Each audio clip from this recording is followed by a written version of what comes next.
Morning, colleagues. My name is Tabanzie, based in the Free State, specifically in Gr12, Thabo Mofokeng district.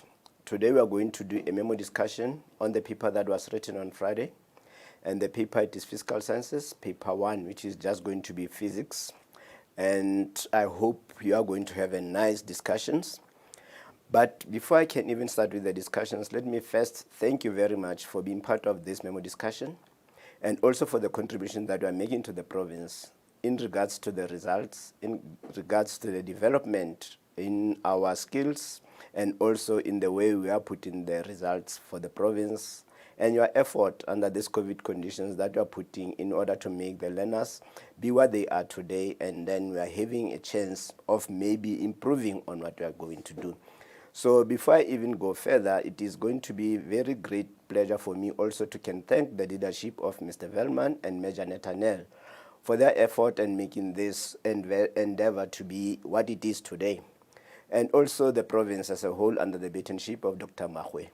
It also gives me a great pleasure also to can wish the Gr12s who are writing chemistry now best of luck with their paper, and I hope they are going to do better in that paper.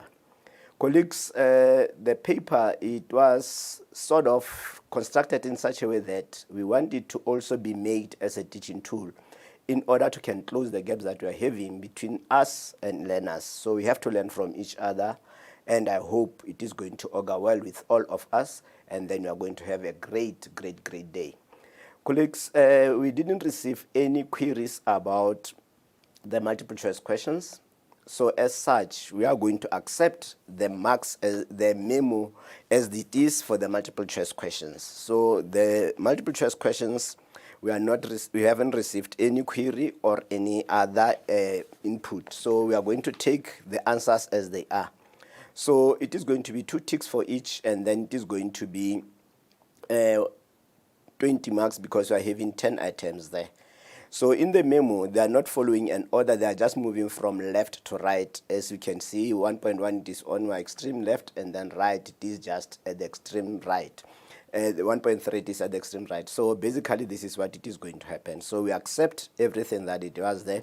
We have seen that in a group, there was maybe, I think it was just a misread of a question, or maybe the response that for 1.7, the answer it is C, but the answer it is D, and then I think that colleague of ours maybe make it a point that at least he corrected that. So basically, this is what we are having for that question there. So I hope everything it is correct, and then in order for that question number 1. Now let's move to question number 2. Question number 2, basically, it is a question based on Newton's laws, and it is a familiar question. There was nothing that we are going to maybe saying it is unfair or whatever, it is unfamiliar. Now, when we look at this, you have to maybe make our learners aware that immediately that they are having something that is written in bold, or maybe as capital letters like the constant speed in this particular case. It means that in itself, it is just an indication of maybe guiding them on which law we can use. So basically, this is how the picture looks like, and it is not drawn to scale. Now let's go to the first question on this one. The first question was, we have to state Newton's first law in words. Then it is for 2 marks. Now, the answer that we expect our learners to can have, it is based on the following marking criteria. For this case, you are going to indicate where 1 mark it is going to be subtracted. Then the 1 mark will be subtracted if any of the underlined keywords is omitted, but this, it must be in correct context. Then in the correct context, it means then there must be maybe a theory guiding that 1 mark to be awarded. If it is not in the correct context, that will mean then there will be no mark given to the learners or allocated to the learners. So for that one, we are saying that for the answer, it is just a 2 or a 0, but we are having, because of the underlining, then it is going to be 1 or 0 or 2. So a boat will remain at rest or in motion at a constant velocity unless a non-zero resultant force act on it. So basically, this is what we are having, and then it is a 2 marks. So in Afrikaans, it is the same. Then that is what we are going to mark. So we are going to mark there.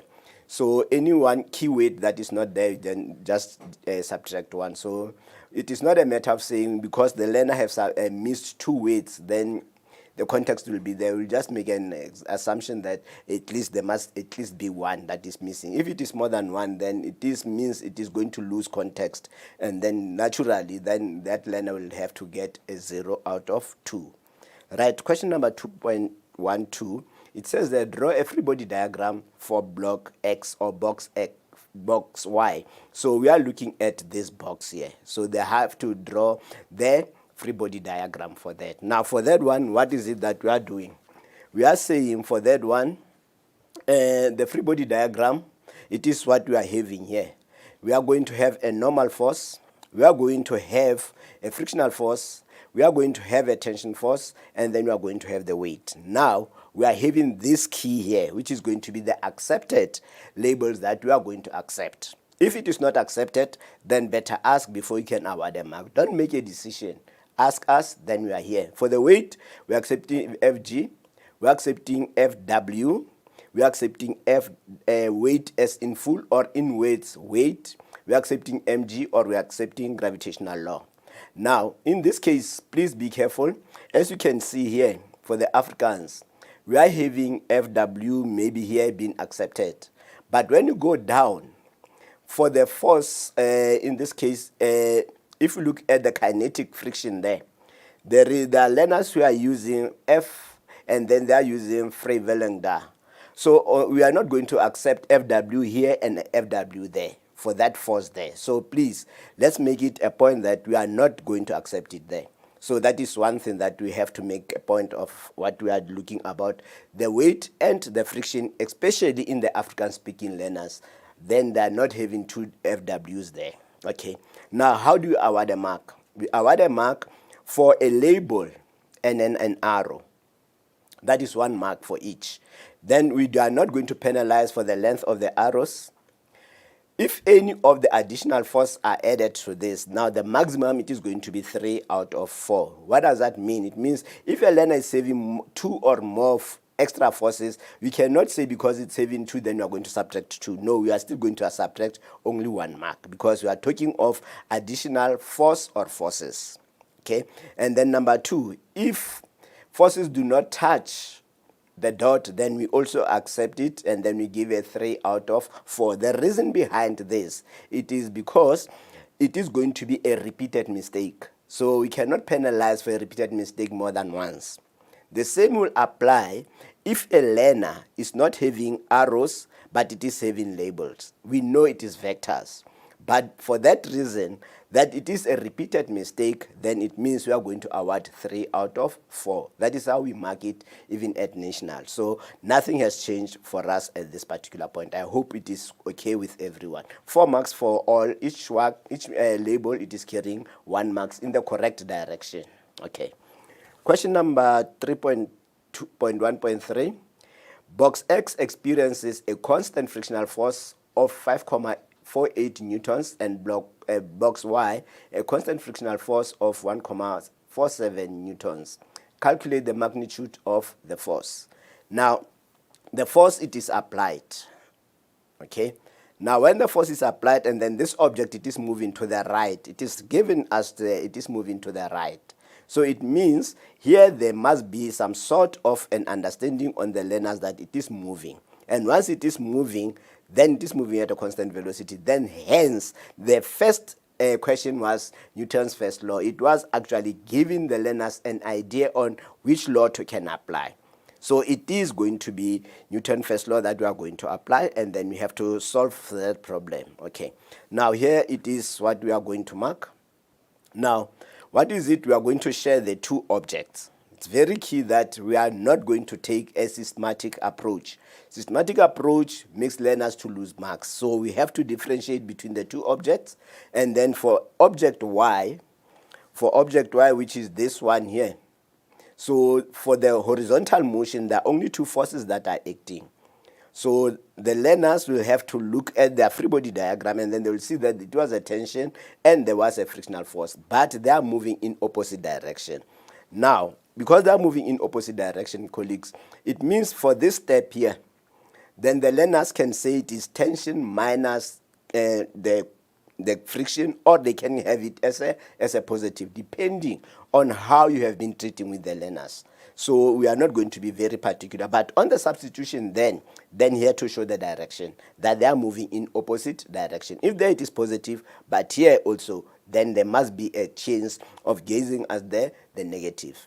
Okay, now what is it that we are marking? Now we are marking it that we can mark this part here, that at least it is going to be 1 mark for all the formula here. It is one formula, so we can mark either that formula, or we can go to the other side. On the x formula, then we can mark the whole of that as 1 mark for the formula. Hence I said it is going to be 1 mark for the formula there.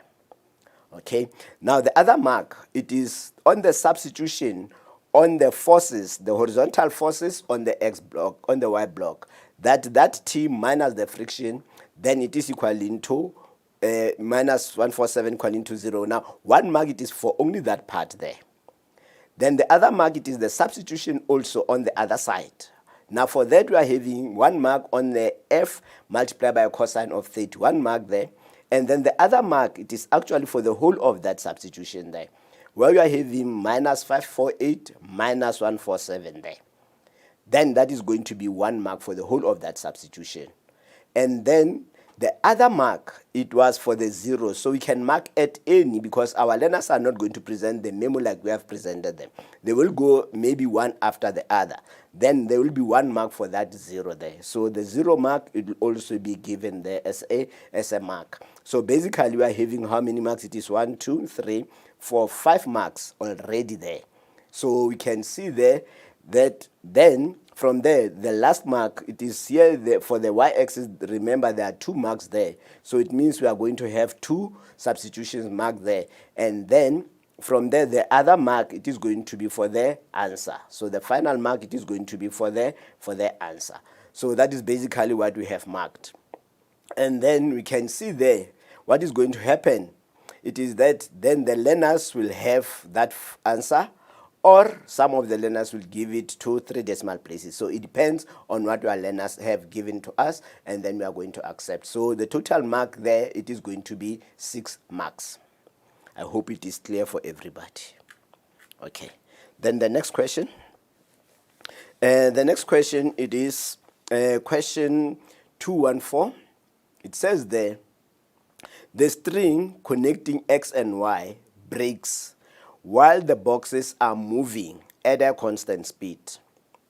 What happens to the acceleration of x? Choose your answer from increase, decrease, no, remain the same, because there was a change, and then you have to explain your answer. Okay, now what do you do, colleagues? Let us try, because this is negative marking.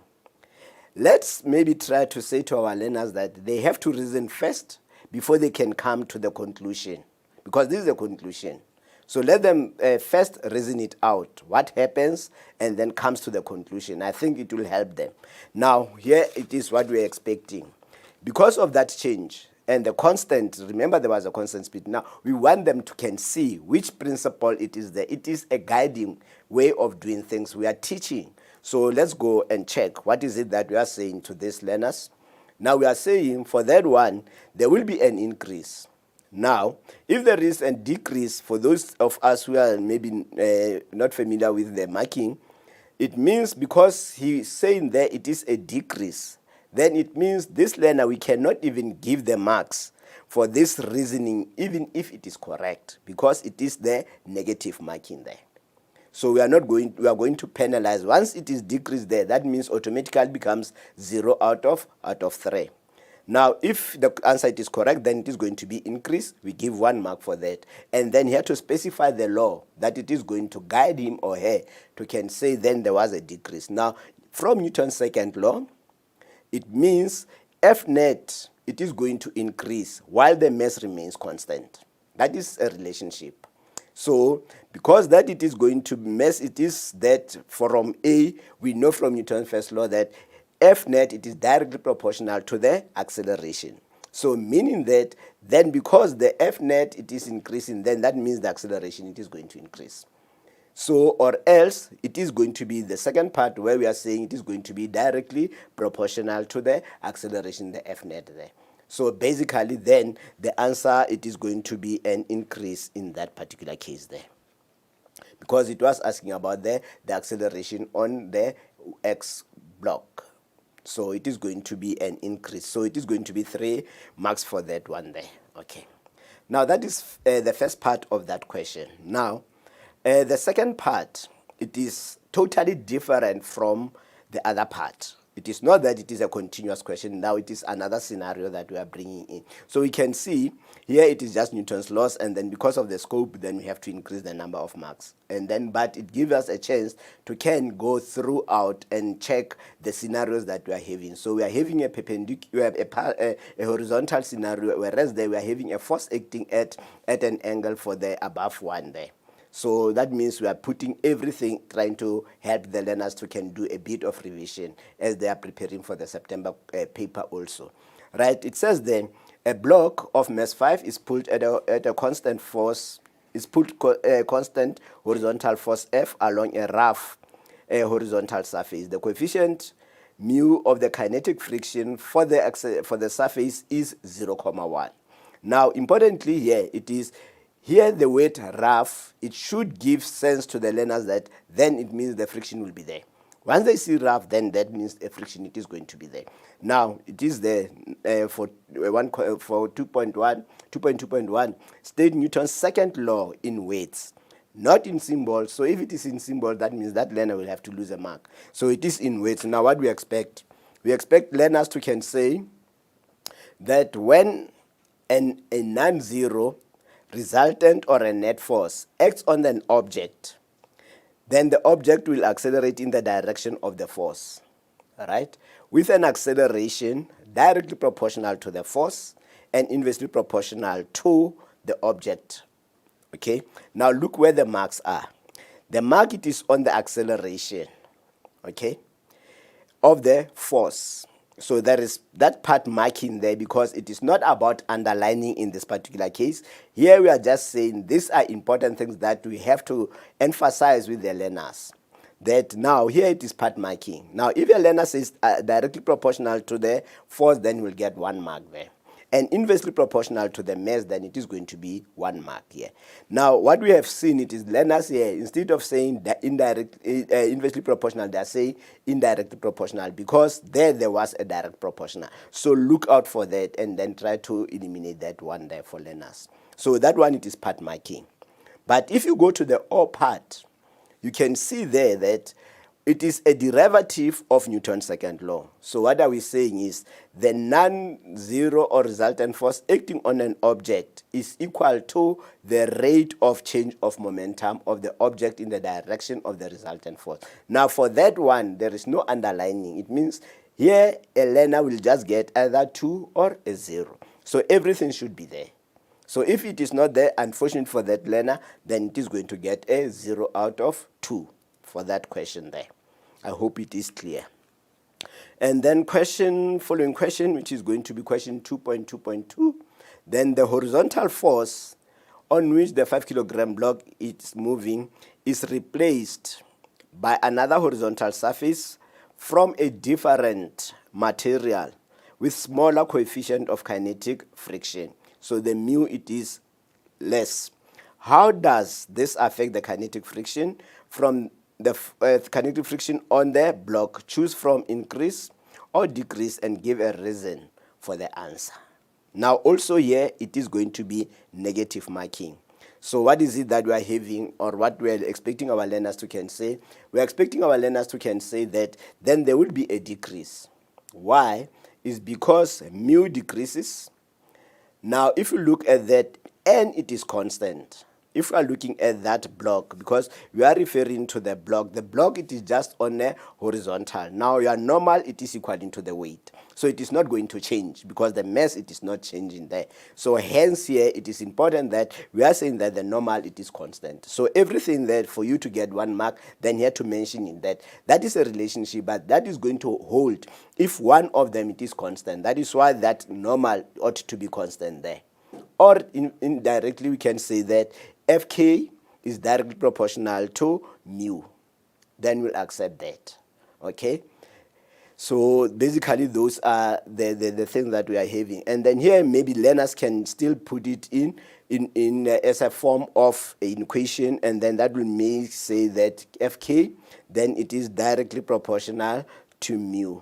Okay, then it is going to be mu k. Then we can accept that one also there, that it is going to be the case there.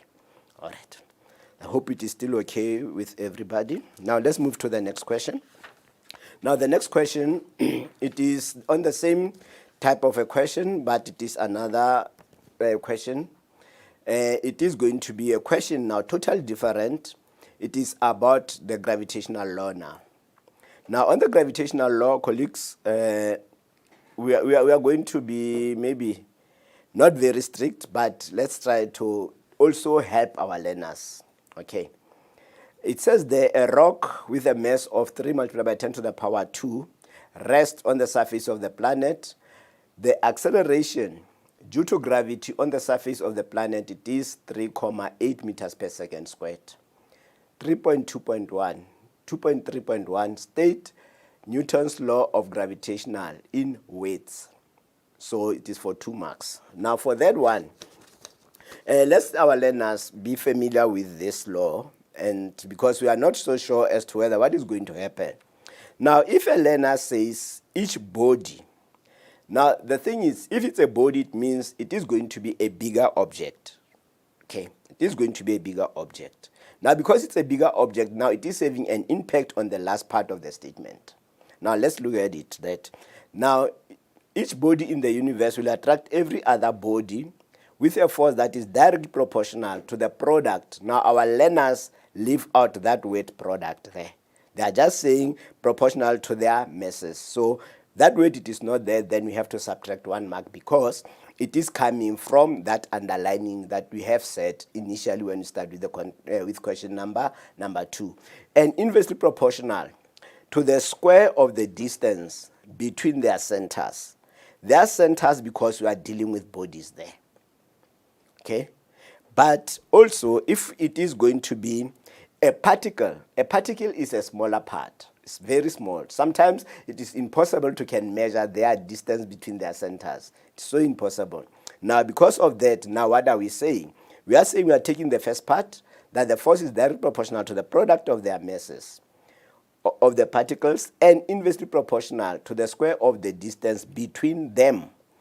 Them we are using when we are having particles, and the body we are using between their centers.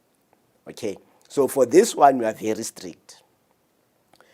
For this one, it should be like that, because I know where people are coming from, but I will explain it when we go there to that particular point. So let's accept these ones as they are. If a learner starts the body there, then let here be between their centers, and then if it's a particle there, let it be between them there. I hope it is fair for everybody. Okay, now let's move to the next one. The next one says, calculate the mass of the planet if its radius is 3,390 kilometers. Now that kilometers there, it means we have to make it a point that whenever we are dealing with mechanics, then our learners, they must know that we are using the KMS system. Now the KS system means we are using kilograms, we are using meters, and then we are using seconds. So if it is kilometers, then we have to go to meters. If it is meters there, minutes there, we have to go to seconds. If it is grams, then they have to go to kilograms. That is in mechanics. We are using this system. And then let's emphasize it with our learners that it is the case. Right? So calculate the mass of the planet. If its radius, it is that. Now, it is going to be 4 marks. Now, for the 4 marks, we are having 2 options for you. The first option, it is going maybe to go for the gravitation as it is there.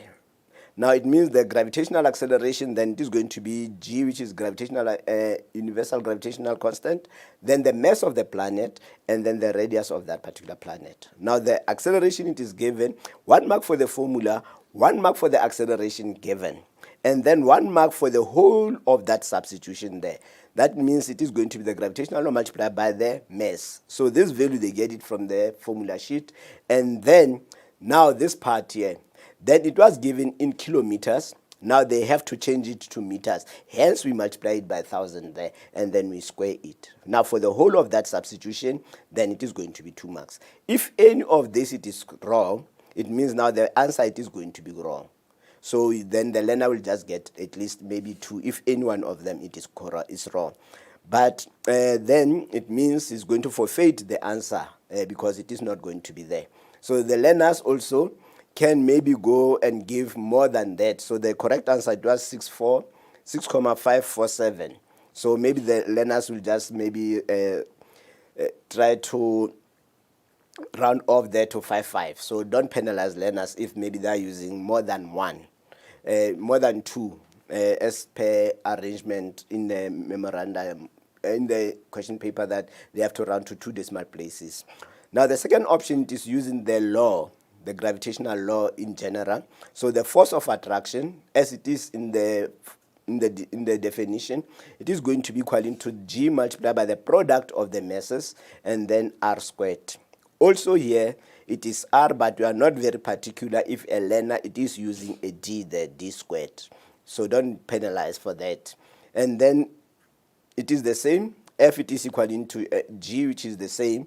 And then either one of those, then it can be an answer. It can be 1 mark for the formula. So it is not that the learner needs to do that. So learner can give it there, or a learner can still do it here.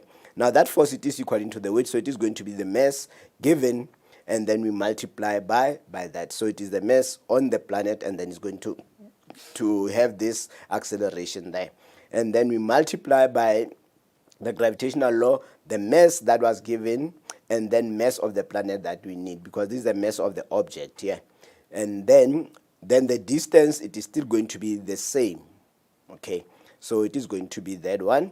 And then the mass, it is still going to be that one. So it is the same marking, 1 mark for the formula, 2 marks on substitution, and then 1 mark on the answer. The total for the question, it is going to be 4 marks, and then the total for the whole of that question, 2, it is going to be 26 marks. Hope our learners have done well in that question.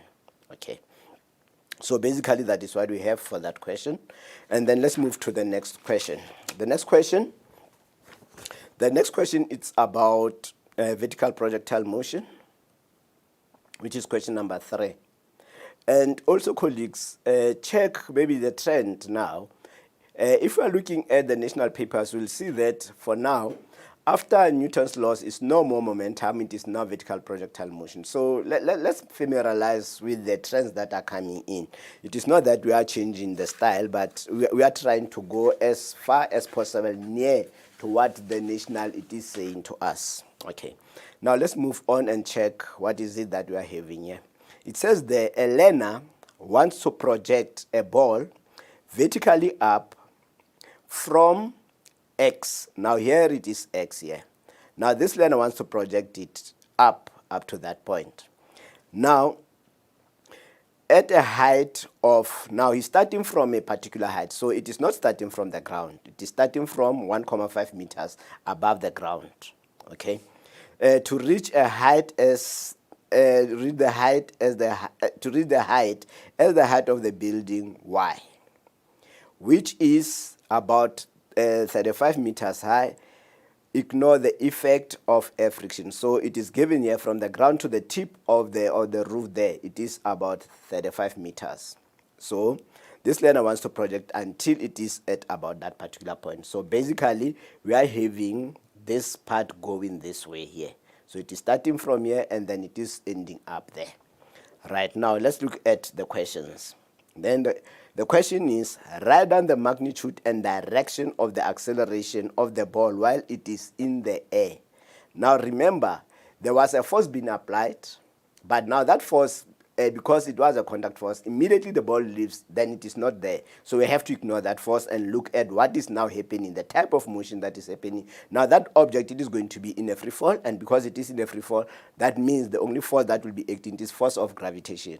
So because of that, now what are we saying? Because it's gravitational force, now we have to ask for the acceleration there. We have to write down the magnitude and the direction of the acceleration of the ball while it is in the air. So this is what we're expecting for the learners to can say that. For that one, then the acceleration, it is going to be equal to 9.8 meters per second squared, and then it is going downwards. So 1 mark for 9.8, and then downwards, it is going to be another value, right?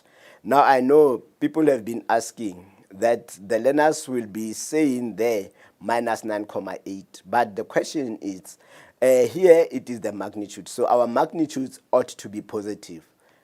So we need it to be 9.8. So for now, let us be very strict, colleagues, and mark it as positive because it's a magnitude. It is 9.8 meters per second, and then we give it a downward. So we have to penalize 1 mark there if a learner makes it there. But if a learner says it's 9.8 and then it is upwards, then also the direction it is wrong. So we still have to lose that 1 mark there.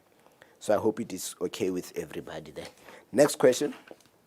With the next question now, it says,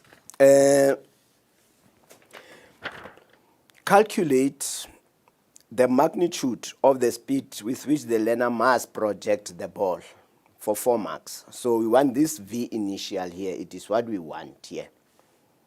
So we want that V initial. And then we know here it is at the maximum point. So at the maximum, we know that is going to be V final. For going up, it is going to be 0. So that is the essence of what we have to do. But also, if we are looking at this, there is a lot that is given. Just like in the match test, then there is a lot. It is not only about that, but also then because of this difference in height, now there is a change in position that is also coming into play there. That now that change in position, then it is going to be equal to 35, and then we have to subtract 1.5. because it is not starting on the ground. And then this will give us something like 33.5. So we are having that also maybe coming into play. So it is very important that when we do this, let the learners look into what is it that they are having and then be able to come up with the correct formula for them to can get the marks here. So that 4 marks they should get. It shouldn't be a problem. Okay, so it means here, because here we are looking at the initial velocity, they cannot use any of the equation that is saving time because the time it is not given. But if maybe learners try to get the time, it is fine for them to get the time. But let us refrain from doing that because whenever they commit a mistake in there, they are still going to lose a bit of marks. So what is the best way to do it? It's for our learners to can say what is it that they are having. So for all the equations of motion, we know we are having 5 symbols, but each question, it is saving four variables that are there in each and every equation. So the G, it is not going to be an issue because G, it will always be given to them. So maybe then they have to look at the other 2 plus the G, and then it will guide them which formula it is best that they can use. So let us try to help them, colleagues, especially now that our learners, they didn't have much time to can do this type of emotions earlier. So please let us try to help them as far as possible to can come up with the correct formula also. So the best formula that we have, it is going to be this one there, that we are having V final. We know it is at the maximum, it is going to be 0. V initial is what they want. And then the A or the G, it is given, and then the delta Y, it is given to them. So then that formula, it is the best that they can use. Because all of this they know, this they don't, but this one and this one, they know because it was there on the sketch. They can see it on the sketch. So 1 mark for the formula, 1 mark for the 0 at the final, and then the initial is what they want. And then there, please, colleagues, be careful that for anything that is going up, then the answer should be positive. Now our V then should be a positive value that we are going to get there. So the answer that we have then, it is going to be, because we want the speed, then it is going to be 25.62 meters per second. Now we are marking there and not here because there must be a speed there. And a speed, it is a scalar quantity. So from there, that is first option. Or the second option, it is anything going down, it can be positive. Now this object, it is going up, so that means the displacement, it is going to be negative.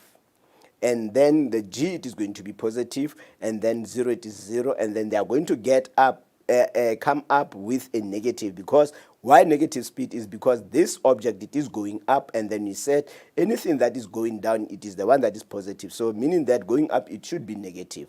And then therefore, then because speed is a scalar, then we have that mark there. So it is going to be 4 marks. 1 mark for the formula, 1 mark for the 0, 1 mark for the whole of that substitution the other side. We may leave out the V. So this part here, it is going to be 1 mark. And then we have 1 mark for the final answer there. Hope it is okay to everybody. Right, next question. And then stone P. It's a new question altogether. Stone P is projected vertically up at a speed of 12 meters per second from a height h above the ground. Ignore the effects of air resistance. Right? Now, when you come here, it says there, 3.2.1, explain what is meant by a projectile. Now, a projectile, and then it is for 2 marks. Now, what is it that we are expecting our learners to can say? Is to say that a projectile is an object, please. It's not a motion. So immediately, the learner tell us that it is motion. That means that particular learner, it is not referring to what we want. So it means the context, it is going to be wrong. So there are no marks, basically. But because we are maybe very lenient, then we can look at it and then check what is it that is underlined. So in this case, but that context, it is wrong. So maybe we should be harsh and try to help our learners because we don't know what is going to happen come the end of the year. So in this particular case, it says there it's an object which has been given the initial velocity, and then it moves under the influence of gravitational force only.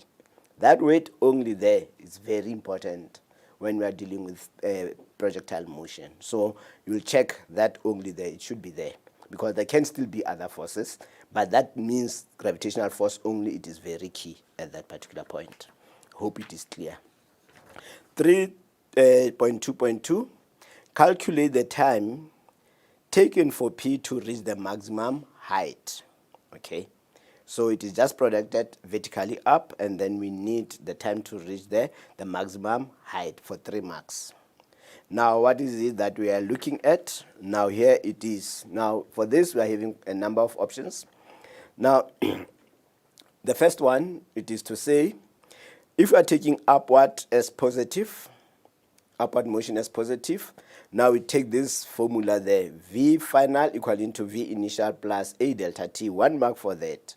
So finally, when reaching the final, it is a final, the maximum height, it is going to be at 0, and then 1 mark for the whole of that substitution, colleagues.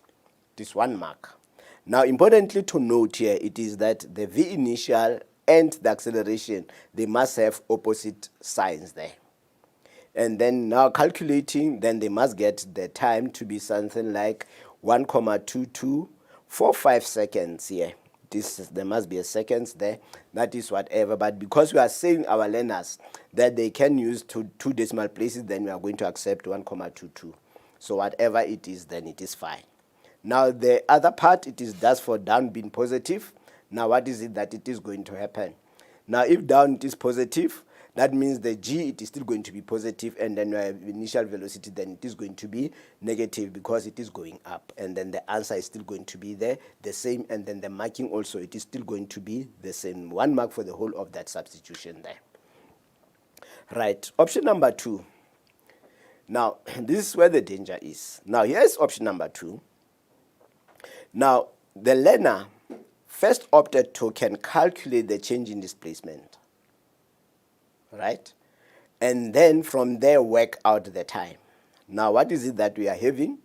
Finally, we know that at the maximum it is going to be 0.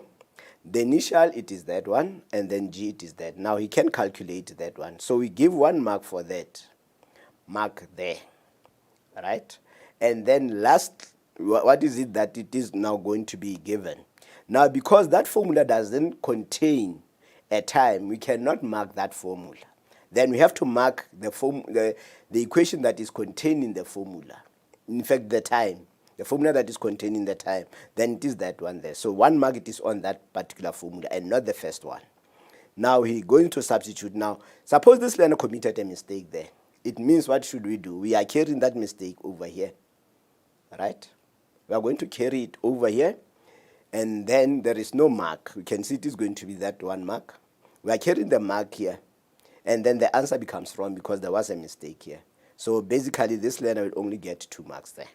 So that is the danger, that immediately committed a mistake, you are going to mark positively within a question, but now the answer, because there is a mistake somewhere, then you cannot get the answer there. Okay, so that is that. Now the opposite of it, it is correct. So we are just changing the sign, that the g and the initial velocity must have different signs, and then because it is going up, then it is going to be negative, and then we calculate the time there. So still the same principle will apply for any of the 2. It is one option, only changing the direction. Or else, then it is the same as that other one. Now, here the learner opted to use this one because he has calculated delta y. So in this one, it is marking the same as that one. We are marking 1 mark for that to can calculate the delta y, only on that substitution. And then from there we carry it over to this one here, no mark on the substitution. Then the mark, it is on the formula leading to the answer. So 1 mark on that formula, and then 1 mark on the answer if it is correct. So basically that is 3 marks that we are having for that question there. Okay, next question. 2.23. It says there, calculate.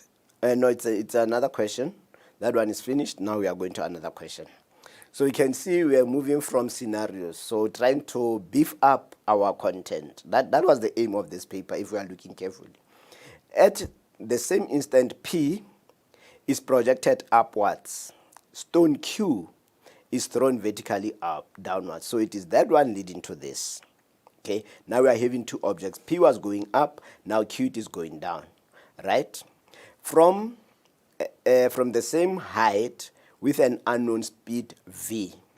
Refer to the diagram, and then when P reaches its maximum speed or maximum height, the speed of Q, it is 3v. So when that one reaches the maximum height, the speed of this one going down, it is equal to 3v. But remember, it was thrown up at v, so it means it is accelerating downwards. Right, now let's move on and check. It says they calculate the speed v with which g it is thrown downwards. Now let's check what is it that we have seen here. What is it that we've seen? Now here it is what we are having. Now it is going to be positive marking from 3.22. Now in 3.22, remember what we calculated in 3.22? In 3.22, we calculated the time. So we are going to need that time. And then also we have seen that if it is that the case, then we can move on and then check what is it that we can have for this particular learner. Okay, so in 3.22 and 3.33, then in 3.33, it is what we are looking at. So this one is only at 3.22. You cannot go to the next one. So it is here. So in this one, what is it that we want? We want v, the value of v. So finally, we know as it is going down, its speed, it is equal to 3v. Initially, it was v. So we are saying positive when it is going up. So this object Q, it is going down, hence the 2 negatives here. And then also G, it is going down. Now, what is the time? This time, it is the one that was calculated in 3.22. So hence, it is a positive value. So meaning that we are going to carry this value immaterial as to whether is it correct or wrong. So we are carrying it out here. And when it is substituted correct, now that learner will have to get the full marks if the answer it is correct. So whatever value it is there, now we are going to mark it correct as it is correct. And then we give the value there. So in that particular case, we can see there we are having a range because of the difference that the learners may have. So the range, it is going to be between 5.98 to 6.0. So the answer, it doesn't necessarily have to be 6 meters per second. It can be any ranging from the range given at that particular point there. So it is 4 marks. 1 mark for the formula, 1 mark for minus 3v, and 1 mark for the minus v, and then the substitute, the whole of that substitution on the, this whole substitution on the right, it is 1 mark there. Then the same will happen with the downwards being positive.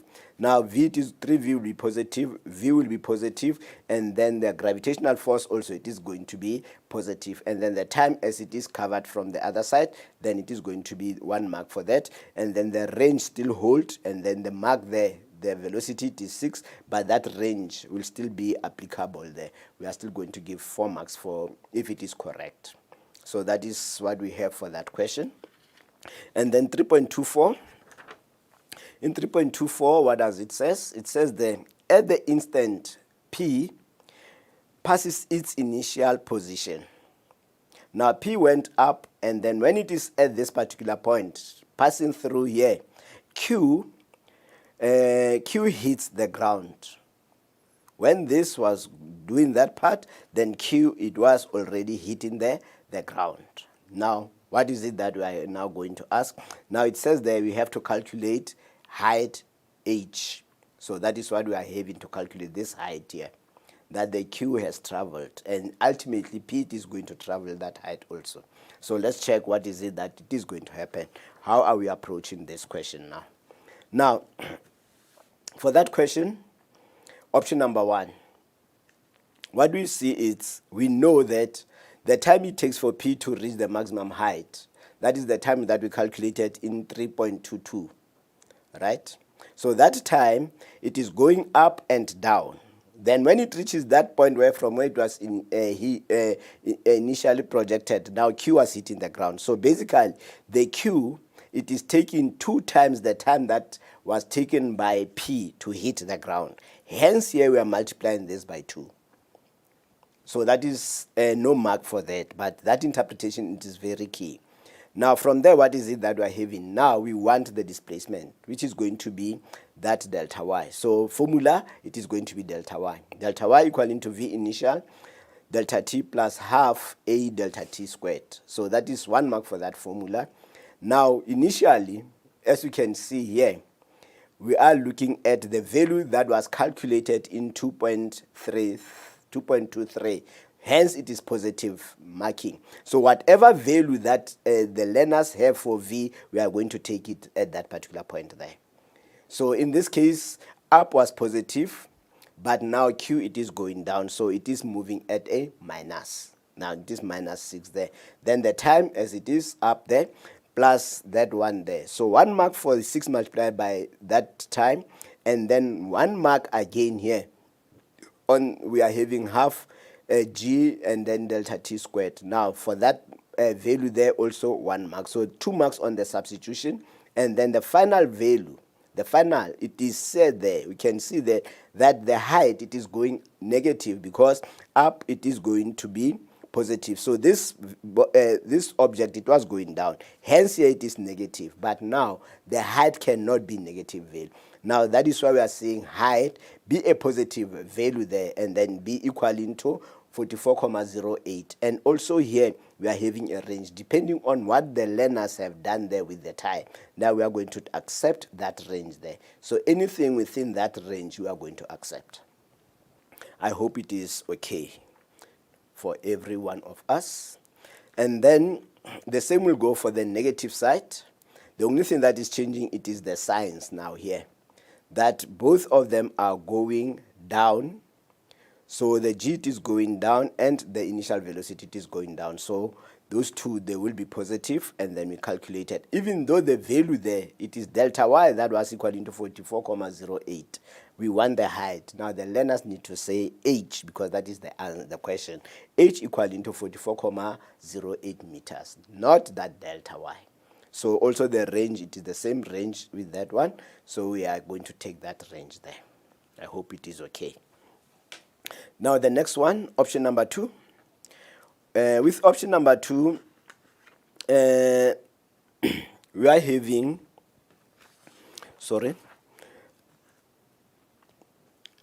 from the same, it means t, we are still going to multiply by 2, because it is going to be that one, and then it is coming from 3.22.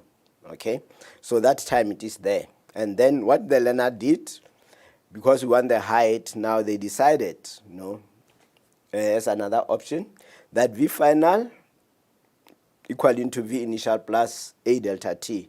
And then we substitute and get that V final, it is equaling to minus 30. So when hitting the ground, it is at that minus 30 meters per second. Now he substituted it on this. So for the whole of that, there is no mark because it's not leading to any of the answers.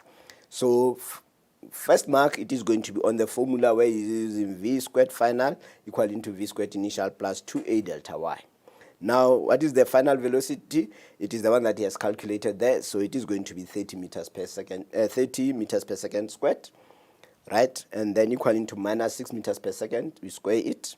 And then plus into 2G and then delta Y. Now, you calculate the delta Y and then it's still going to give you minus 44,08 meters. And then we interpret it that it should be a height. Then the height, it is going to be 48,08 there.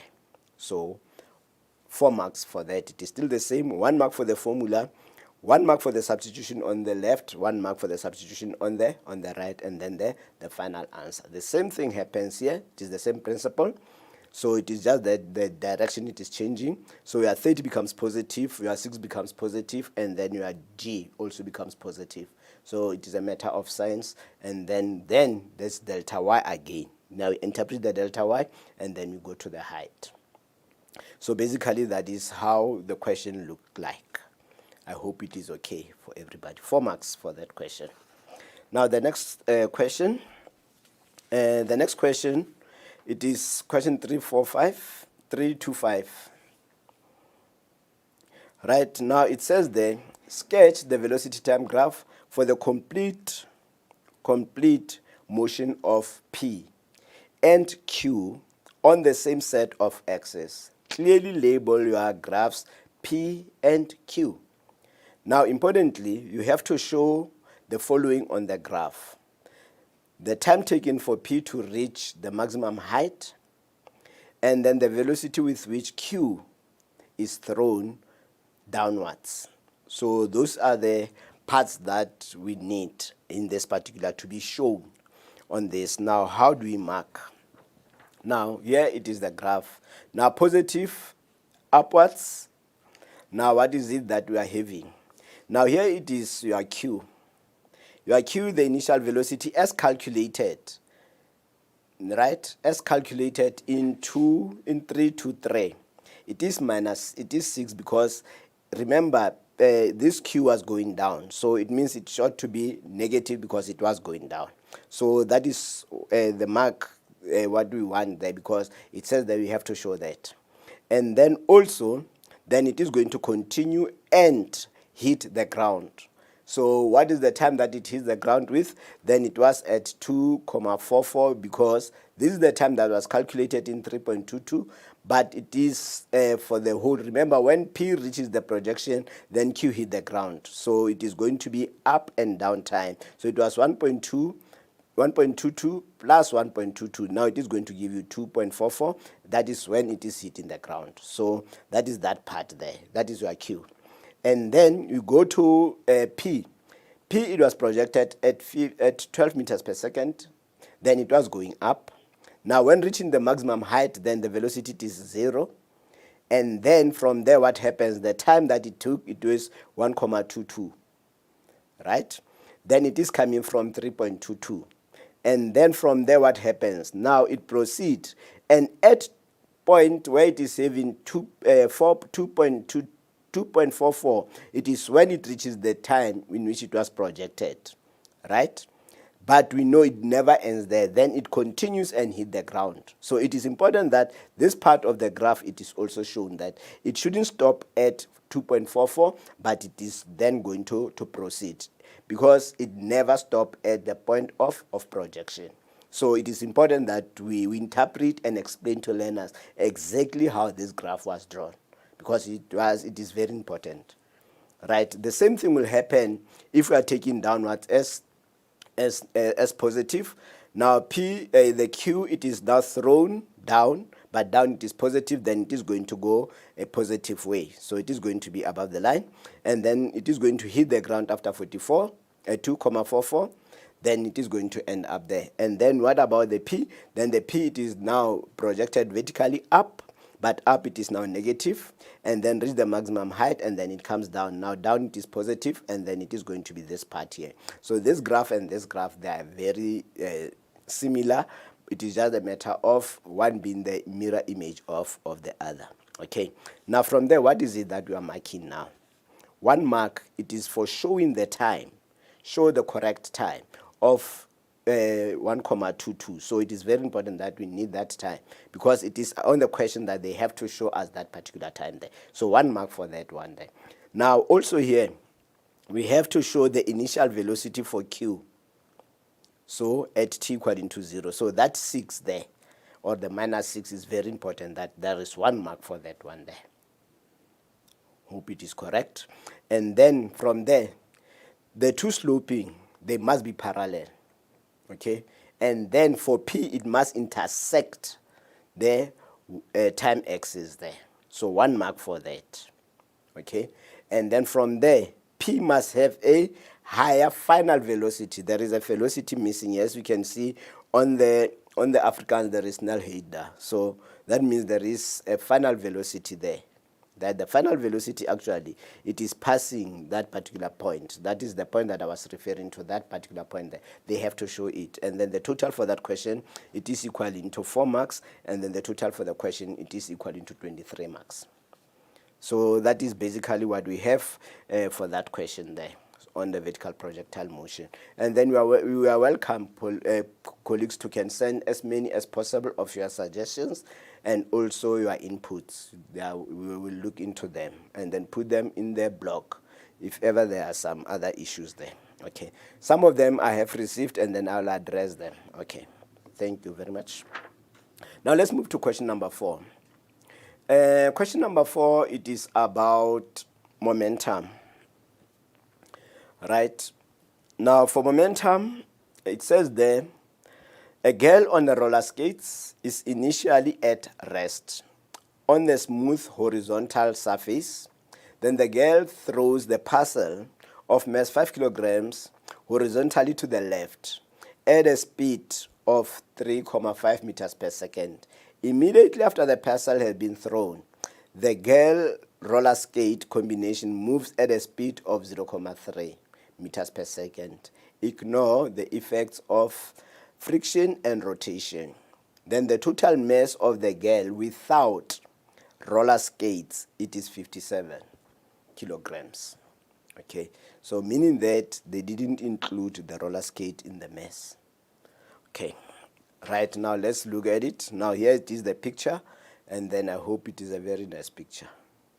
Right, now 4.11, it says there, define the term momentum in weights. Momentum in weights. Now, what is it that we want as an answer? The answer is straightforward. That momentum is a product of the object's mass and velocity. And then for that matter, it is either 2 or 0. Nothing else. It's 2 or 0. So that is 1 mark. And then the second mark, the second question, 412. Will the girl roller skate combination move to the right or to the left after the parcel had been thrown? 1 mark for that. Now, we want the learners to can say that it is to the right. It is going to the right for 1 mark there. It is to the right. And then 413, which law or principle in physics can be used to explain your choice of direction?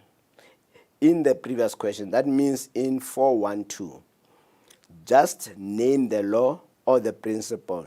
It is not necessary to write its wording. Just write what you think it is there. That is for 1 mark. So why it is that way? It is because of either Newton's third law of motion. So of motion, it is actually in brackets. So if a learner just said it is Newton's third law, then it is fine. Or it is going to be the principle of conservation of linear momentum, Linear it is in bracket because the only momentum that we are doing it is linear. So it is not necessary for learners to can say it is linear there. So any of the two, it is going to be applicable. So 1 mark for that. And then why are we using this one is because if a learner calculates using principle of linear of conservation of momentum, then you can come up with the direction of the final answer. That's why we bring in this particular one there. So we have to look into all these other options that the learners do have. Okay. Now, the next question, 414. Calculate the mass of the roller skates. So remember, these roller skates are on the girl. The girl is wearing the roller skates, so they're in there.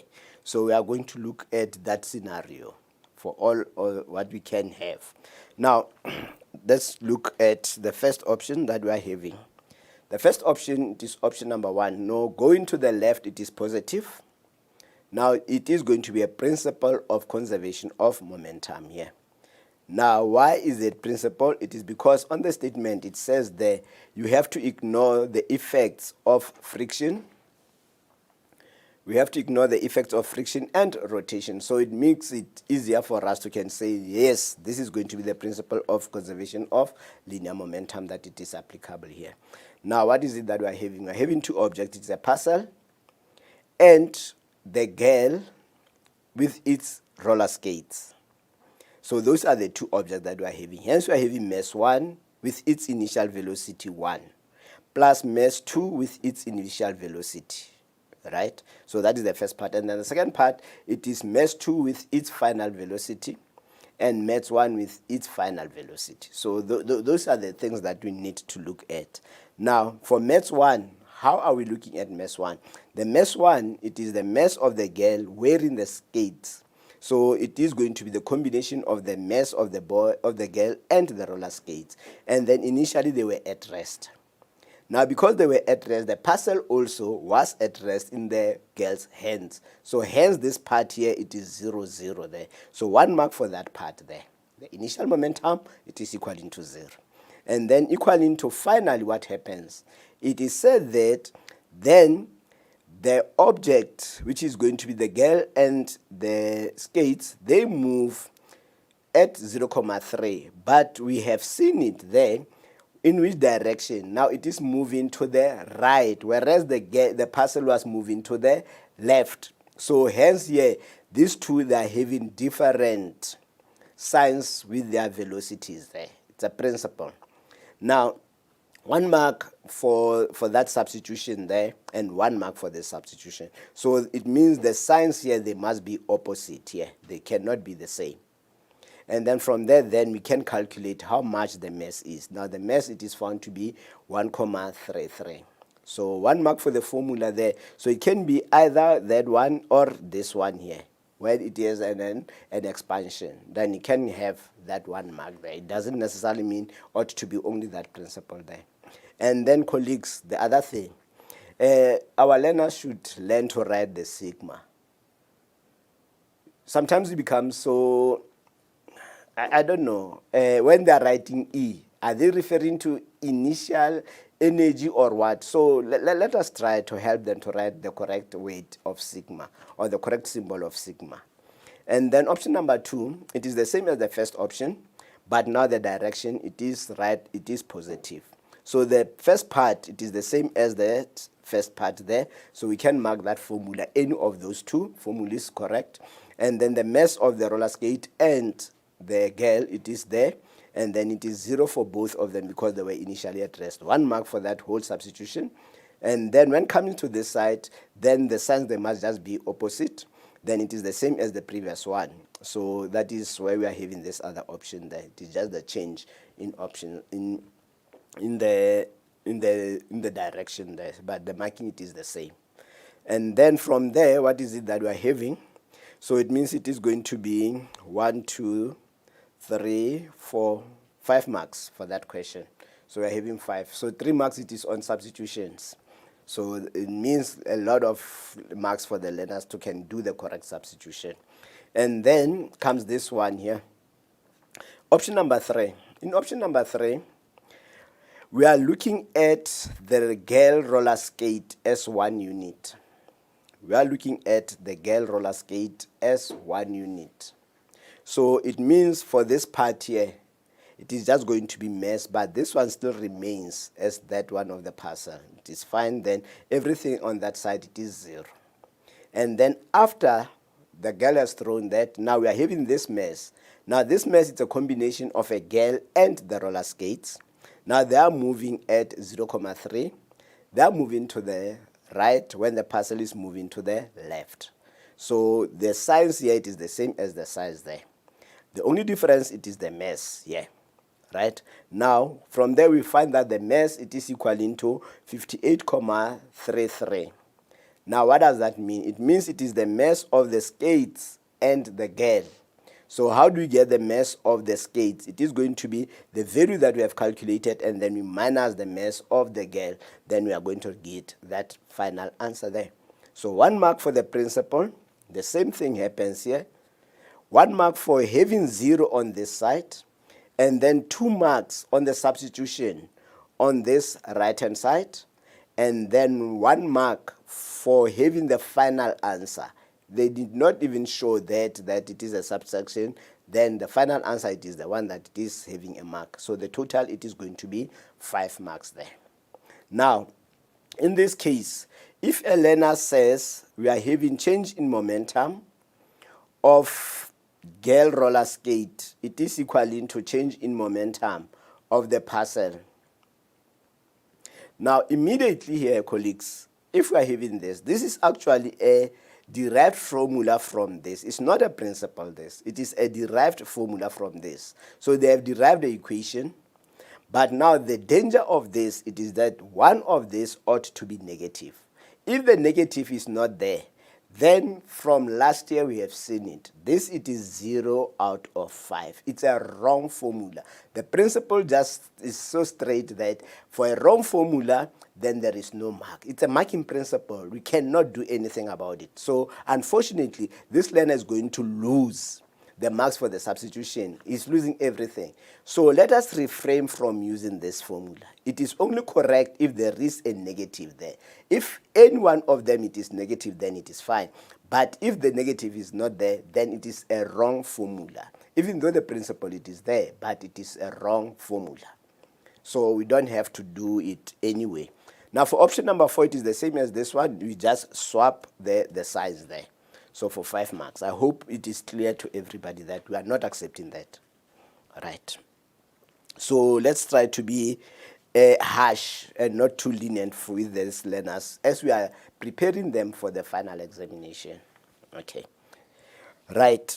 1.5, 4.15, it says there, calculate the magnitude of the impulse that the Gr roller skate combination is experiencing while the parcel is being thrown for 3 marks. Right. Now for that one, we are having some few. I think we are having about 2. It is just a change of direction. So I'm going to discuss them as we proceed. Now, the first one, it is for the formula that the impulse actually, it is equaling to the change in momentum. It is either of the Gr or it is either for the parcel. That change in momentum, it is the same.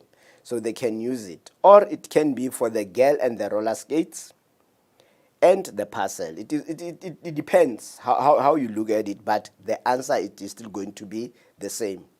Right now for this one, change in momentum, so we are looking at the change in momentum of the Gr and the roller skate because it is 1 unit in any way. So it is changing. It was initially at 0 and then it changes to 0,3. So 1 mark for the formula there, 1 mark for the substitution of everything there, 1 mark, and then the final mark, it is on the 17,50. This 1 mark here, it is that one, that magnitude. Then the magnitude must be positive, colleagues. It must be positive. We cannot accept this one where it is negative. We can see here if we are maybe changing the direction, then it is going to be negative, but it is the same as this one. So that one must be positive. So I'm marking the positive magnitude, not the negative. Now the other combination, it is this one, it is the same as this one, but just going in the opposite direction. So here we are looking only at the parcel. So the parcel and the girl, they're just the same. So the parcel, it is going to the left, and then the girls and they are moving to the right. So hence we are having this momentum, but it is the same. The same thing happens here. It is just a matter of changing the sign from there to this one here. So it is for 3 marks. So there is no, I think, qualms about it. Then it is fine. Okay. 416. Without any further calculations, write down the change in momentum experienced by the parcel while it is being thrown for 2 marks. All right. Now, what is it that we are having for that one? For 2 marks, then the value, it is going to be the same value as that one there. Hence, it is positive marking from there. So whatever the answer it is there, we are taking it here. All right.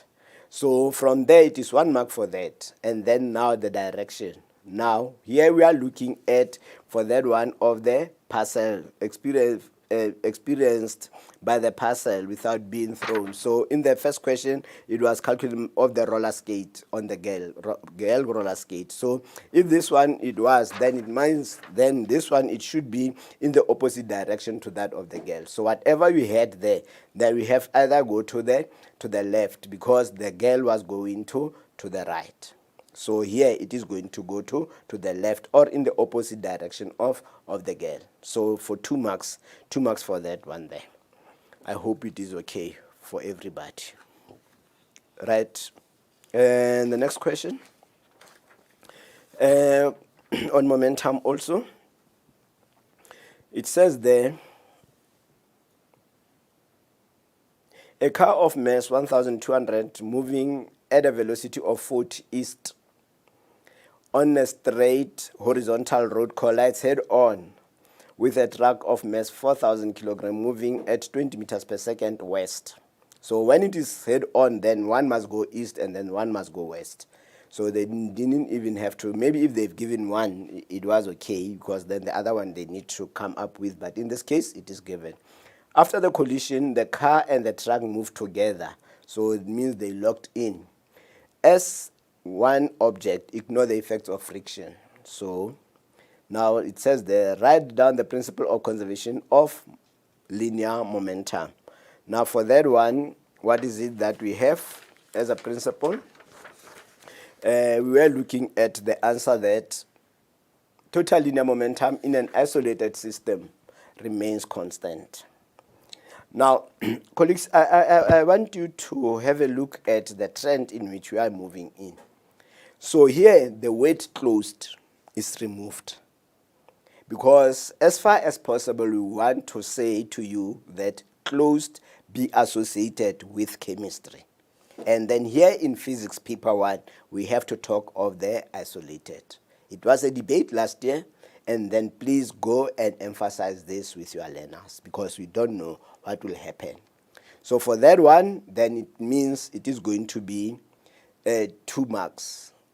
Okay, if one of the words it is missing, then it is going to be 1. But can you see that the word momentum there is not underlined? So what does that mean? It means here we can only allocate the 2 marks if that word momentum is there, because it's a context. So immediately that word, it is not there. Now there is no context here.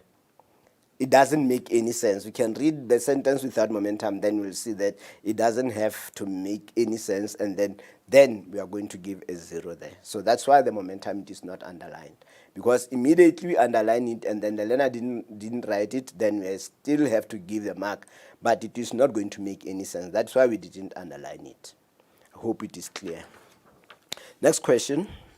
It says that calculate the velocity of the car track system immediately after the collision. So it's a principle of conservation of momentum. Now, the same principle, okay, colleagues. If a learner use the momentum, changing momentum of the car equaling to changing momentum of the truck, now that one, it is 0, because there is no negative there.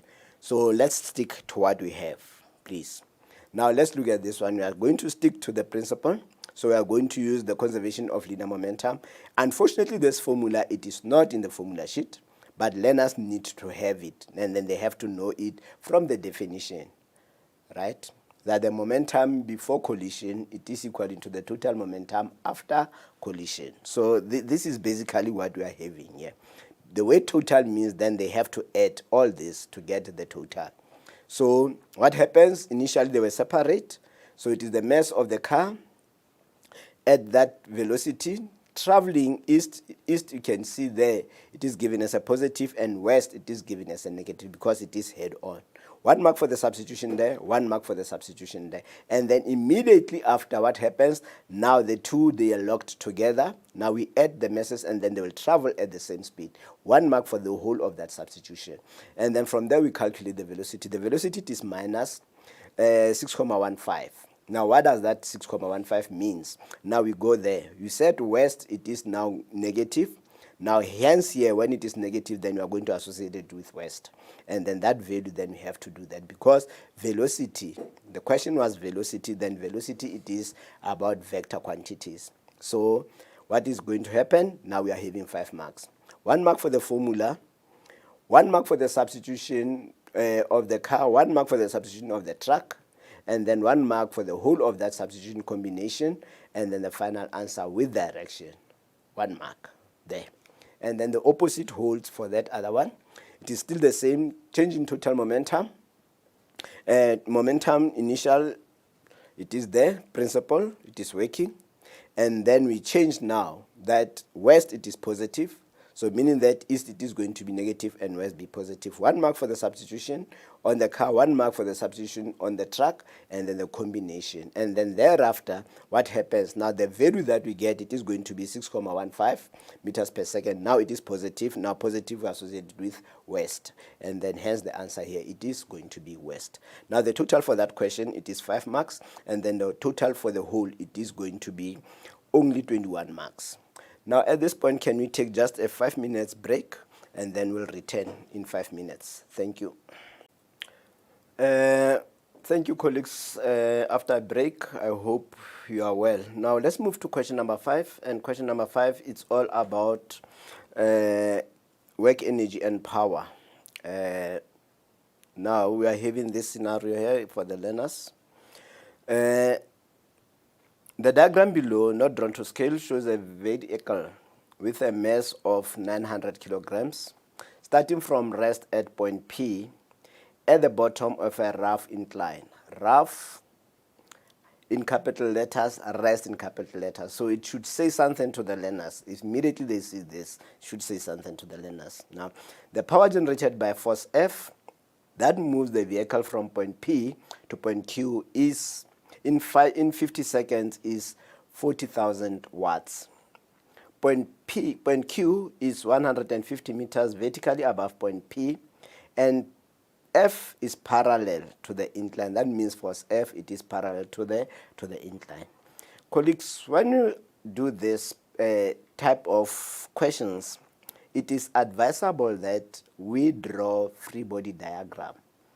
Encourage your learners to draw free body diagram, even though it is not asked, because it is going to help them to can see which forces they are in action, and then they will be actually be helping them to can get as much as possible of the marks. Now the first question, 511, define the term conservative forces. Now, for this question, I think it has been there for years now, that the learners are not getting right. That is why this question is repeating. It is the same as what we have with the normal. The learners are not getting it right. So we have to enforce it on our learners. It's not that it is always going to be there, but at least if ever it is repeatedly coming up, it means learners are still having a problem with that. And then it's not a matter of just giving the definition, but also the understanding behind the definition. Now for this one, it says that it's a force, but what is it? It's a force for which work done in moving the object between 2 points is independent of the path taken. So it is independent of the path taken. Now, note, if the word work is omitted, it means now the context becomes totally wrong. So we cannot give any marks. So it is going to be 0 out of 2. So it is important that there must be work done there. It's not only force. So it is work done there. So 2 marks for that one there. Now the next question is F. Is F a conservative force or a non-conservative force? All right. Now for, F, actually it is a non-conservative force. So for 2 marks, it is a non-conservative force. 2 marks for that one there. And then the next question is define the weight power. It should be in weights. So please, there should be power in weights. And then how do you define it? Now we define power as the rate at which work is done or energy is expended. So that is 2 marks for that. So 2 marks for that, nothing else. Work done or energy it is used or expended. Right. Question 514. Show by means of a calculation that the work done by F, force F, is equaling to positive 2 multiplied by 10 to the power of 6 joules. So that means in this particular case, now the learners are being guided that force F is doing a positive work. So it is one of the tools, and then now we expect you to expand on that question. Why is it positive work that it is happening there? So it goes to the conservative and non-conservative forces on the dependence and on the independence. So we are reinforcing that one there. Right, now for that one, here it is, we are given power. So the power value formula on the formula sheet, power it is equal to work all over delta T. So the power it is equal to 40,000. So the energy or the work done we don't know, and then the time it is 50. So the amount of work done then it is equal to 2 multiplied by 10 to the power 6 joules. So only the formula and the substitution there, it is going to worth it because the answer it was given. So we cannot give the mark for the answer that was given to the learners. Hence this question, it was 2 marks there. I hope it is okay with everybody of us. Right, next question. The speed of the vehicle is 20 meters per second when it reaches point Q. So when it reaches point Q, then it is the speed there, it is equal to 20 meters per second. Now the first question, state work energy theorem in weights. Now what do we expect for that one?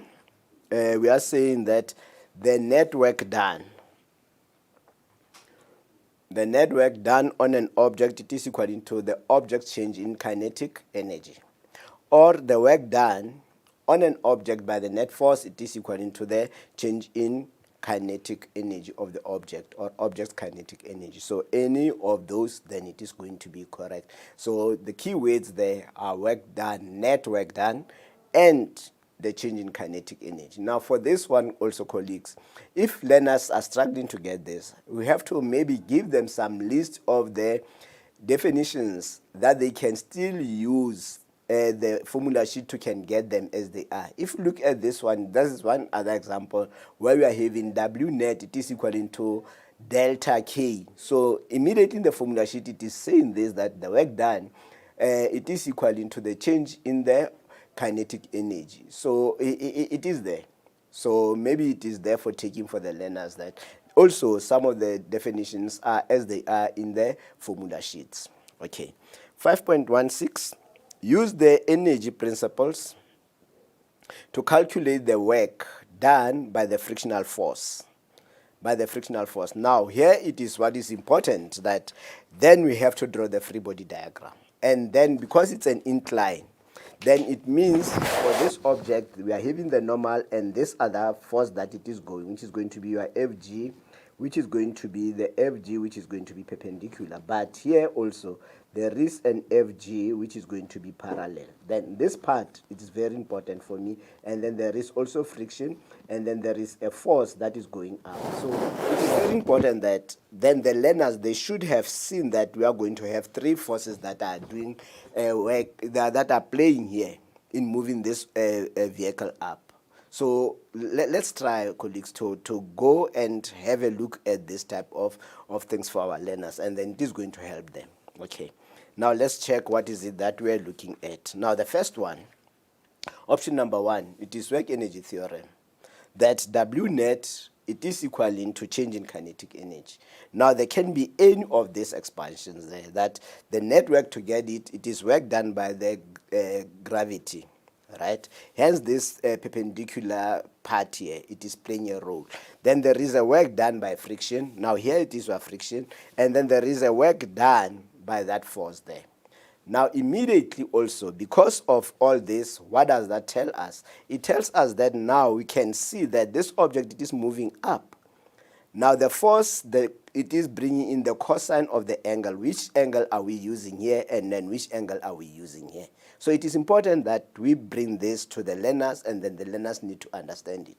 So let's try to help them as far as possible, and then we try to close all the gaps that we are still having.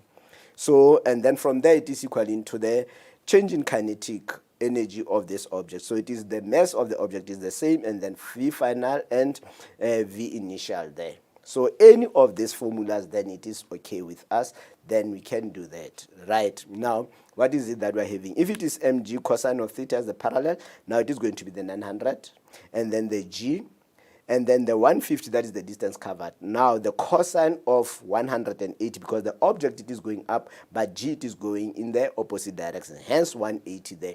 And then the work done by friction is what the question wants, and then the work done here by the force, then it is equaling to this, because this one we have calculated it as a power. When the power is liberated, then this was the case that we had there. So that means it is coming from the previous question there. So we have that one, and then from there, then the change in kinetic energy of that. Now here it means then we are going to have this particular answer. So importantly here, we can see that the work done by friction, it is going to be a negative work. It cannot be positive. It should be negative work done. So we mark it as a negative. If a learner drop that negative, we cannot just say that because the learner dropped that negative and then we give a mark, then we have to penalize it, because it doesn't understand that friction, it is doing opposite work to the direction, because the direction of the displacement and the work done by friction, they're in opposite. So we have to penalize it there if the learner dropped that negative. Remember, colleagues, here we are teaching the learners in preparation for the final year. So we cannot just say, no, at least he had it there, then we mark there. We have to penalize so that at least learners can get the feeling of understanding of what it is happening here. Right, the next question, next option, it is still the same. W net, it is equal to change in kinetic energy. Now in this case, what is it that we are having? Now, what is it that we know about work done by this? Now, whenever you are moving up, you are doing work for going up, but gravity is doing a negative work on you. So then it means there must be a negative work done in potential energy. So hence this part here, it is going to be. So here we are learning that we are having this part, and then we are having that part. Now we have to bring this closer together for the learners to can understand the physics behind everything. So it is not a matter of just answering. It's a matter of also putting to learners how we do these things. So it is going to be that negative work done by gravity, plus work done by friction, plus the work done by the force, and then still equaling to the change in kinetic energy there. 1 mark for the formula, 1 mark for the negative work done by the friction, work done by the force, and then change in kinetic energy, 1 mark, and then the final mark there, it is going to be for the negative work being done. If a learner doesn't give us a negative there, then we have to penalize, colleagues. We have to. Right. Option number 2. In option number 2, what is it that we are having? We are having now here that the work, it is answering that other question, is the work done by that force a conservative or a non-conservative force? Then it is a non-conservative force. Now from the formula sheet, work done by non-conservative, it is equal to the change in kinetic plus the change in potential energies. So then expression, then we look at this. Which are the non-conservative forces that are there? It is the friction and the force done by the force, the work done by the force there. Those are your non-conservative forces that are acting. And then the change in kinetic energy and the change in potential, then they will be coming in there. So it is one of these. I think this lesson or this question, it is one that can be used in class to can explain a number of things. So let us try to expand. When we discuss this, let us try to expand with the learners. What is it that it is happening? And then the work done by friction then, and then the work done by the force, it is there, it is equal to 2 multiplied by 10 to the power 6, which is 2 million, and then the change in kinetic energy, and then the change in the potential energy. So it is final and initial there. Okay, so initially it was on the ground, then it is reaching that height of 150. So here it is positive. And then the final answer, it is still going to be a negative work done there. So the total for that question, it is going to be 5 marks there for 516. All right. Next question, colleagues. And the next question, it is about electric motor. Now it says there,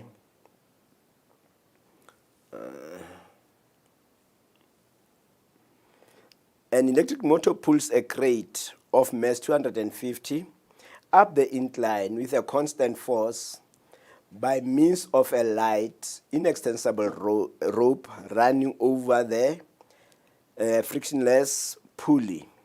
The coefficient of friction between the crate and the incline, it is 0.15. The incline makes an angle of 30 with the horizontal. So we are having that part there. Okay. Now the picture, it is there. And then number 1, calculate the magnitude of the frictional force acting on the crate. The same thing happens here, colleagues. Then the need of a free body diagram there. We need it. We must have a free body diagram to can get this. But for the first part, I don't think we do need, but we do, in the sense that now in this case we can see there that we are not given the components. Now we need to look at the normal, right? Now in this case, what is it that we know? We know that friction is equal to mu k multiplied by the normal. So the mu k will remain, but now the normal here, it is on an incline, then it is not going to be only equal to mg, but it is equal to mg multiplied by the cosine of that angle there. So then 1 mark for the formula, either this one or that one, and then 1 mark for the whole of that substitution, and then 1 mark for the formula, for the answer there, 4 marks in total there. And then there is a 1 mark for the mu, so it is going to be 4 marks for that whole total there. So it is important that we can see that this. Now, from there, what is it that we know? Now it is going to go to the next question. In the next question then, the crate moves up the incline at a constant speed of 0.25 meters per second. Calculate the average power delivered by the power pulling up the crate. Okay? So the motor is pulling it up the incline. So for 5 marks. Now what is it that we have to do here, colleagues? The same thing happens, that we need to have a free body diagram. It is important. Now going up the incline, it is going to be positive, right? So some learners will take it to be negative, but now there will be just a small change of signs here. Now it's not a problem. Now let's look at it. It is moving at a constant speed. Now immediately Newton's first law comes into play. So total sum of the forces, then it is equal to 0. No mark for that. And then it is going to be the applied force plus Fg sine of theta. So we are having this one, and then there is this force here coming in here that it is playing a role. It is the one that it is there. So that is that force here, the one parallel here, and then there is also a friction there. So we are having 3 forces that are playing, and then they're equal to 0. So we need only that force applied. So it is going to be in terms of the Fg parallel and then the frictional force there. So 1 mark, it is going to be getting that normal, basically, and also for the putting of the frictional force as it was calculated in 5.2.1. So 1 mark, and then all this, it is equal to 0. So that 1 mark there, it is for the 0. Interpretation of the law. And then from there we calculate that the force applied, then it is equal to 1,543.26 newtons. Now from there we go to there, because the question is all about the power. Now we go to the average power. Now on the formula sheet, the average power, it is equal into force applied multiplied by the velocity, which is going to be average velocity or average speed. So it is going to be 1,400 as calculated there, and then it was moving at a constant speed of 0.25. Then that is an average speed, and then from there we get the power to be equal into 385,815 watts. So 5 marks.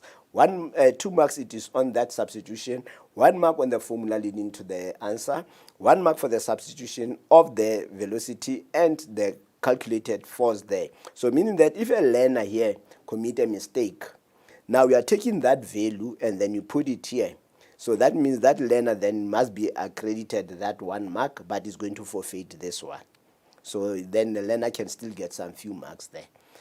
Right, so that is going to be our 5 marks for that question there.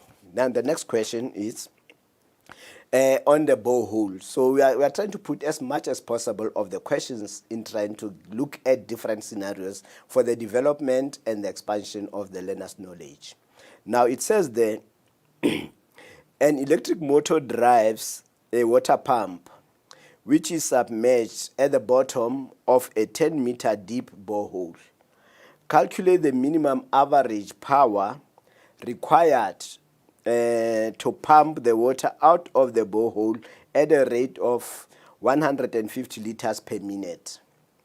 Now, take note that the mass of 1 liter of water, it is equal to 1 kilogram. Now, it is for 4 marks.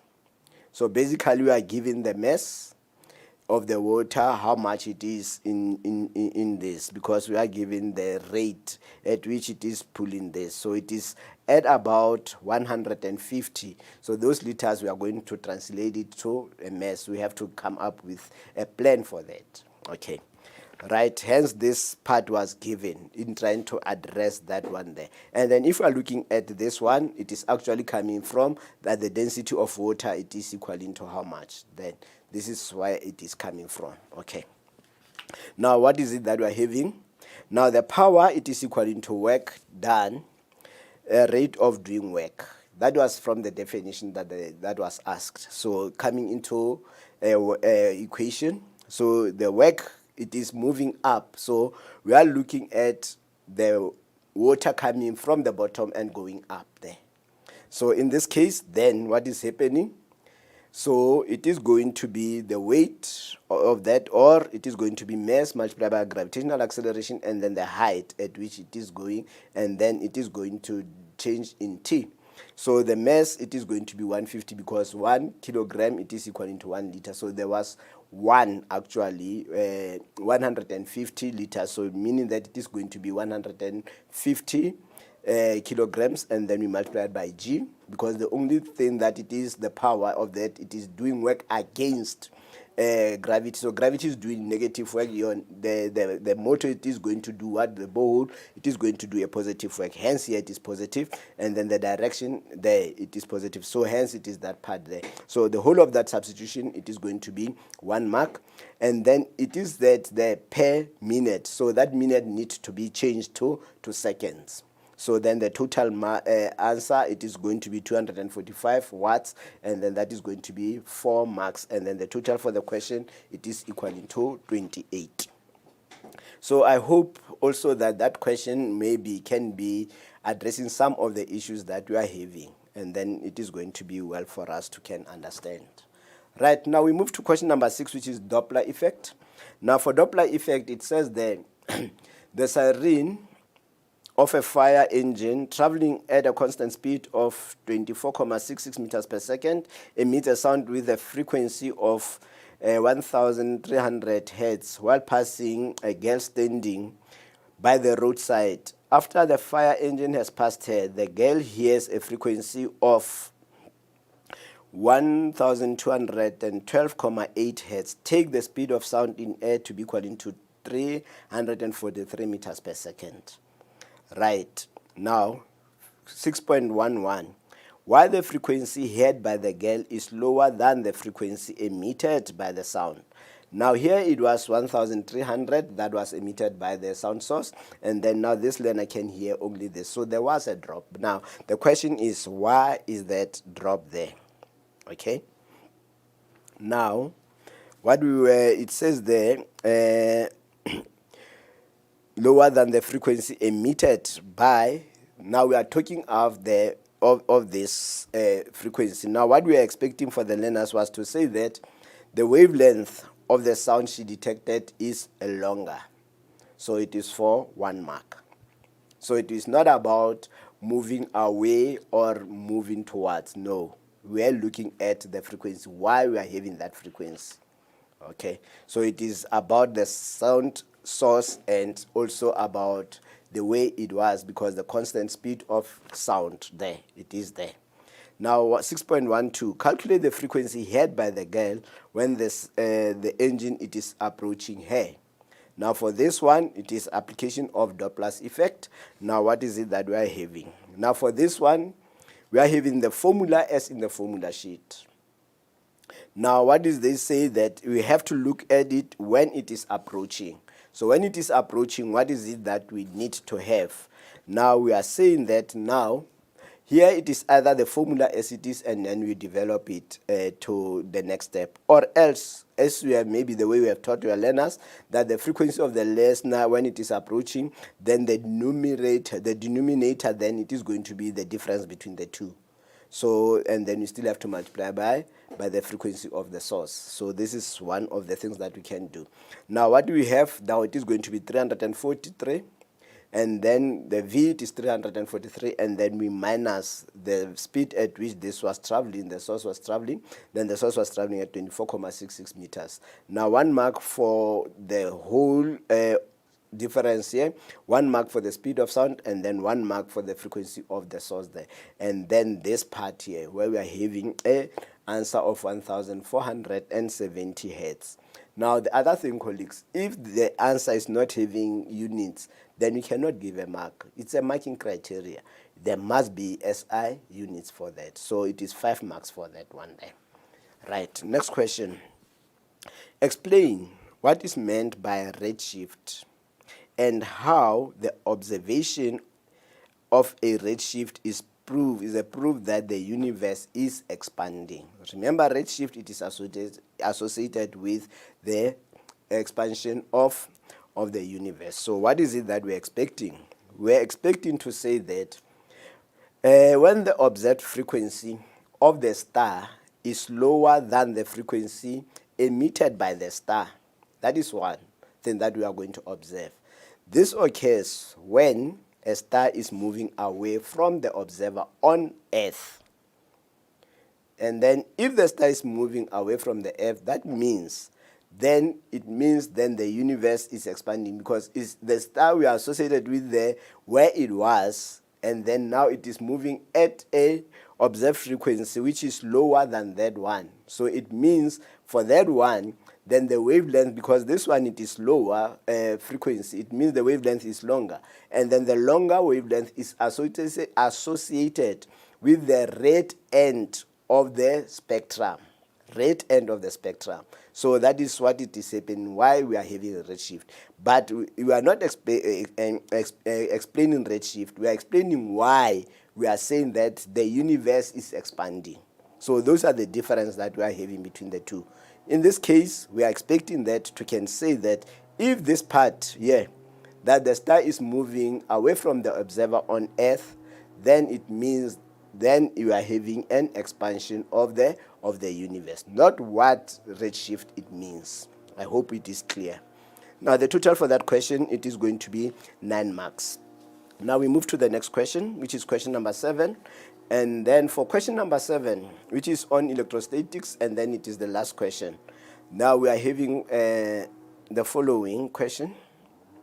Two identical metal spheres, P and Q, on insulated stands are initially neutral. They are then charged to carry charges of -10 multiplied by 10 to the power -9 coulombs and +2 multiplied by 10 to the power 9 microcoulombs or nanocoulombs, okay, respectively as shown. The charges are then brought together so that they touch each other and then separate, right? Calculate the charge on each sphere when they have been separated.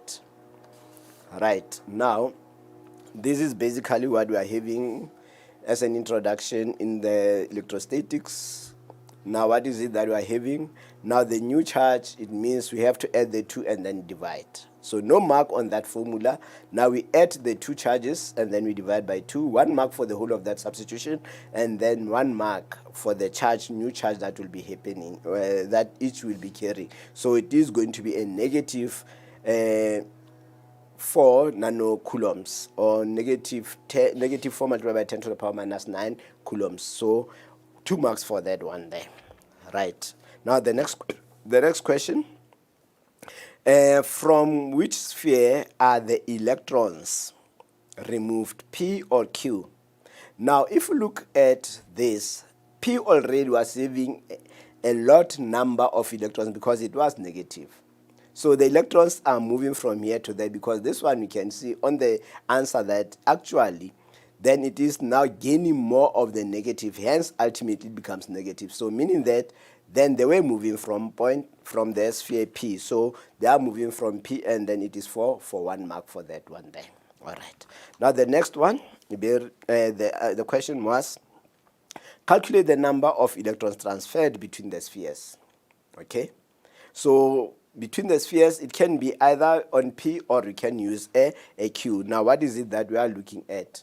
Now if we are looking at Q here, on the one that we're initially having the P, it was initially having that minus 10.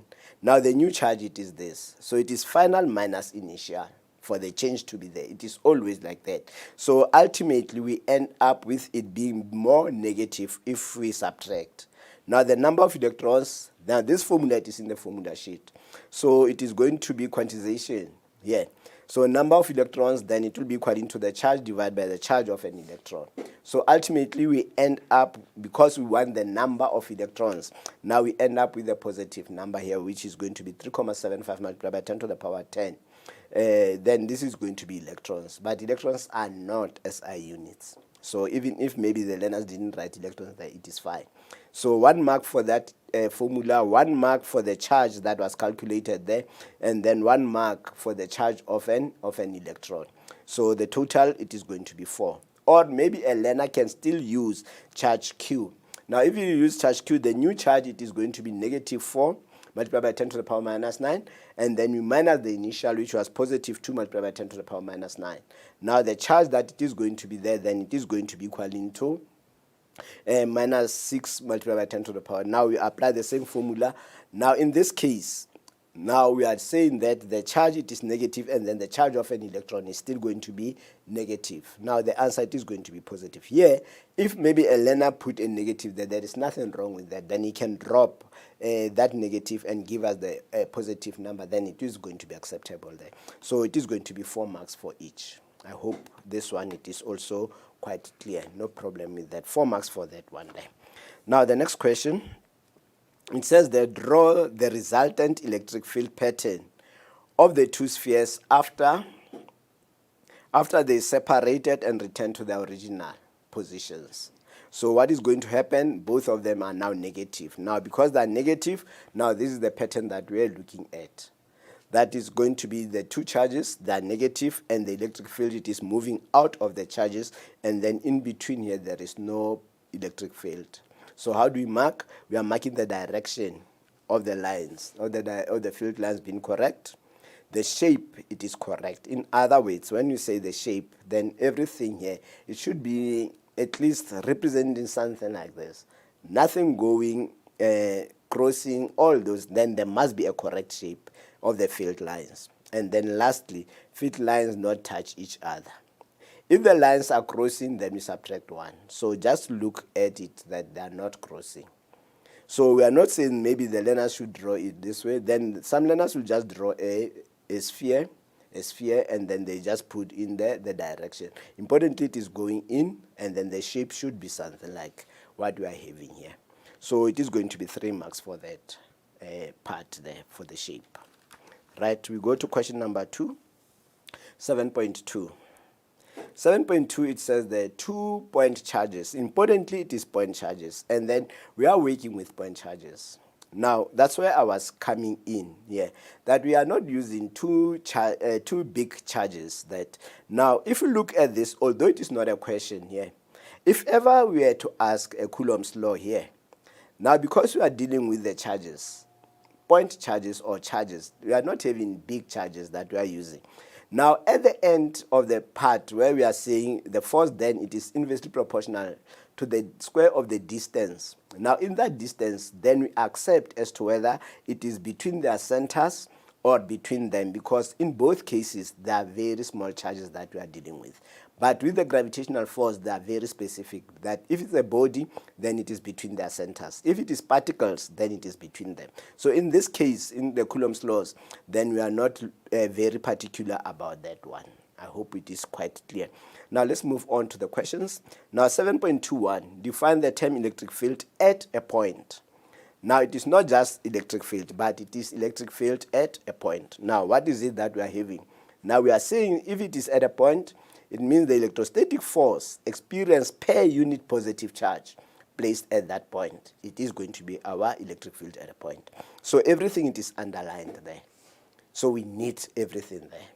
So for 2 marks. So we apply the rule. If any of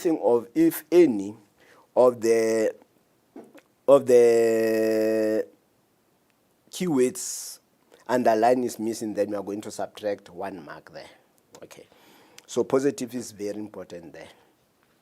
Right. So that was 2.21. And then 2.2. 7.22 is QB, positive or negative, and then we give the reason why we are saying it is going to be that. Okay. Now, if we look at what it is being said here, we are having this charge QA, it is positive, right? And then we are looking at that one. Now the key to this, it is in capital letters.